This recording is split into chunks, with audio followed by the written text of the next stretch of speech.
I'm Big Daddy Duras, and that great music you're hearing is the music of Phish. Now, Phish just played at the State Theater in downtown Kalamazoo this past June, and because they're such great guys, they took time out of their busy schedule to give us an interview. Now, if you're familiar with the music of Phish, you know these guys play straight from the heart.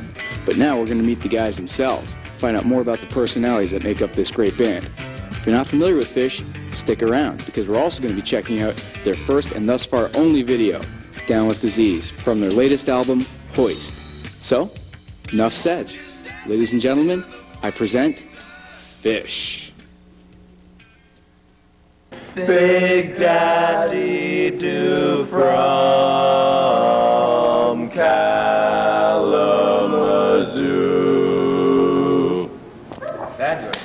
And that brings us to Here and Now. And Here and Now with me is the band themselves, Phish. We have Mike Gordon here. And by the way, I'll mention, I'm not going to say vocals for every one of them because they kind of all sing like birds. So assume they all sing, too. We have Mike here, bassist. I'm partial to bassist, being one. Trey Anastasio, guitar. John Shirley Temple, greasy physique, Tubbs Fishman, something like that. Bird singer. And Paige McConnell on the keyboards. Okay, thanks for making time out of your hectic touring schedule for us, guys. And speaking of, how's the tour going? Whoever wants to answer that. It's going real well. Yeah, I'm afraid we only have the one mic. I can pass it around. Yeah, we're about 2.5 months or so into the tour and having a grand time. Any particular shows stand out so far? Like maybe a hometown or best response or something? I would think that the Kalamazoo show would definitely be the highlight of This will be the highlight? 2.5-month tour. All right, I'm looking forward to it. Absolutely. Great. Which cuts off the new album do you guys think are having the most fun live? I like Axilla. I was going to say Axilla would be my favorite. Axilla is our drummer's favorite song. It's also the interviewer's favorite song. I'd also like to say that Axilla is the drummer's favorite song. Okay. Now you guys have like such a wide, diverse style of music. I was wondering, when you guys were growing up, was this like, for each of you, I guess, was this common in your household? Your parents really musical and opened you to a bunch of different I don't know if any styles? of our parents were particularly musical, except maybe Paige's were a bit. But I know that there was always some strange music around, as well as the Beatles. Beatles? My mother is a real big music fan. She played a lot of strange music in the house, as well as the Beatles. My parents loathed the Beatles and all other music. I first started listening to the Beatles because my brother was a big Beatles fan, but my dad was a big Dixieland jazz fan, so I grew up in the house with Dixieland jazz and the Beatles. It is. It's not normal. It's odd, but it's good. It's without meter, but it's timely. It's music whose time has come. Thanks. We like to think of it as music of the 90s, Dixieland jazz. All right. The gay 90s.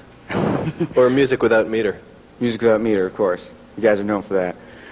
One thing that stuns me as a musician myself is how you guys can sing and play at the same time. Now, I mean, is this something that came natural for you, or did you have to really kind of woodshed some of these parts out? Whoever had the hardest time, I guess. I can't sing and play at the same time. It's hard for a bass player because you have to syncopate doubly between the fingers and the voice. And patterns weave interamongst weaving of the patterns. So when you write, like for example, Way or Contact something, is that you keep that in mind, like the parts, as you're writing it, or is it kind of like, oops, I have to sing over this? I've only really written a handful of songs, but Way. It is probably a conscious effort to make the bass line simple, so that the vocals can be looser. Okay. Yeah. Trey does a lot of the singing. Yeah, I personally don't have a problem singing and playing at the same time, but a lot of that has to do with my role. I'm not holding up the foundation of the song the way Mike is.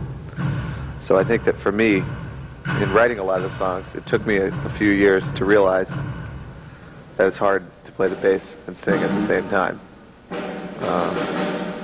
We just did a gig in Laguna Seca with Les Claypool from Wow. Primus came up and jammed with us, and I was talking to him about that, and he too finds that you have to work at it. I find singing and playing at the same time difficult because of my role as well. My closed role in particular, and sometimes my double stroke role. But mainly the role, I've gained a little weight on this tour. And I find that that role is what gets in my way most of the time. I've been singing and playing for a long time together. And because of my role, I think that it's maybe not as hard as, say, the bass player or the drummer. You have more roles. Mike's losing roles, Phish is gaining roles. My roles pretty much stayed the same. Page is actually on a roll in the chess tournament, whipping Phish's Oh, yeah? butt. Chess players? Okay. He's on a roll. He's on a roll. Now, the songwriting process, I see that Trey, it looks like you write most of it, I guess, with Tom Marshall. Is that his name? Is he sort of like an Tom. unofficial member of the band then, or No. the writing? No? He is a unofficial member. Well, sure. Any comparisons with Robert Hunter there, perhaps? He never listened to the Dead. No. Not at all. Didn't like them. Hated them. Personally, for him. Okay. He listened to a lot of different kinds of music. I liked the Dead. But we went to school together, especially in the... we started going in about 5th grade.